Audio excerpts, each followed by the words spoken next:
समय कैसा भी हो, अच्छा या बुरा, एक ना एक दिन वह गुजर जाता है। एक छोटी सी कहानी से समझते हैं।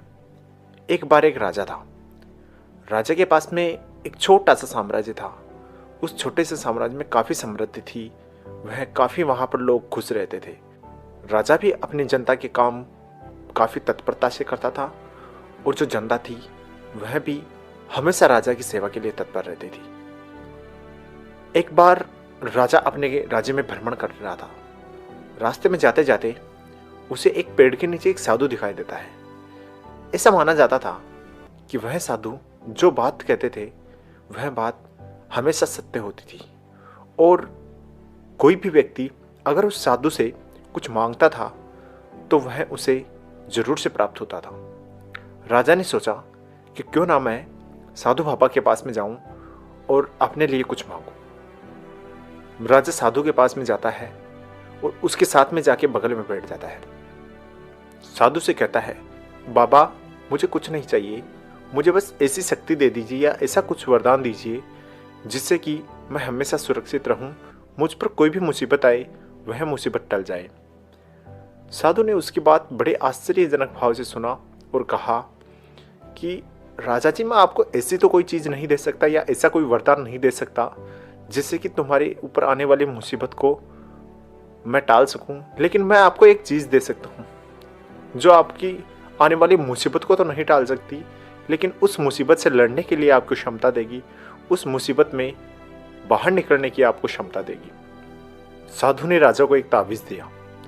ताबीज़ लेने के बाद में राजा ने साधु का धन्यवाद किया और वहाँ से चल दिया।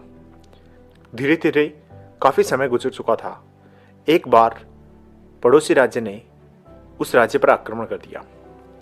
राजा के पास में पड़ोसी जो दुश्मन सेना थी उससे काफ़ी कम सेना थी, काफ़ी कम सैनिक थे। उसके पश्चात भी वह उससे युद्ध किया और युद्ध में हार गए। इस स्थिति में राजा वहाँ से भाग खड़े हुए और भागकर एक गुफा में बैठ गए। राजा एक दो दिन वहाँ गुफा में सुरक्षित रहे लेकिन दुश्मन ने वह ठिकाना पे खोज लिया।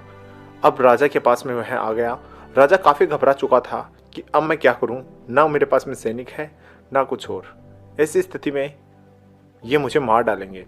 उसी समय साधु की बात याद आती है और साधु ने जो उसको ताबीज़ दिया था उस ताबीज़ को वह बाहर निकालता है और जैसे ही उसको खोलता है उसमें एक कागज़ का टुकड़ा था। उस कागज़ के टुकड़े में लिखा हुआ था कि ये वक्त भी गुजर जाएगा।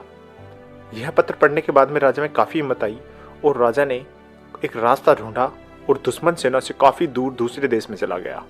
वहाँ पर जाने के बाद में राजा ने अपना साम्राज्य धीरे धीरे फिर से विकसित किया और खुशहाली से रहने लगा। काफ़ी छोटी कहानी है लेकिन इस कहानी में राजा के पास में जो ताबीज़ था उस ताबीज़ में जो पत्र था उस पत्र में लिखा हुआ था कि यह समय भी गुजर जाएगा।